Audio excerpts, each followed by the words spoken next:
আল্লাহ সুবহানাহু ওয়া তাআলা বলেন, ক্বালা কাম লাবিসতুম ফিল আরদি আদাদা সিনিন। আল্লাহ সুবহানাহু ওয়া তাআলা হাসরের ময়দানে আখিরাতে আমাদেরকে জিজ্ঞাসা করবেন, কাম লাবিসতুম, তোমরা দুনিয়াতে কতদিন ছিলা? আমরা তো দুনিয়াতে আছি, আমাদের বয়স কত? 70, 80, 90, 100 পর্যন্ত চিন্তা করতে পারি।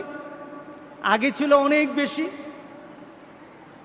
সকল কিছু, সব মানুষগুলি যখন এক স্থানে দাঁড়িয়ে যাবে, আল্লাহ সবাইকে জিজ্ঞাসা করবেন, কাম লাবিসতুম, তোমরা পৃথিবীতে কতদিন ছিলা? তোমরা ওই দিন কি বলবা? আমি যখন বলবো কতদিন ছিলা, তোমরা উত্তরটা কি দিবে? ক্বালু লাবিসনা ইয়াওমান আও বাদা ইয়াওম। রব্বুল আলামিন, আমরা দুনিয়াতে ছিলাম কতক্ষণ? ইয়াওমান, একদিন ছিলাম।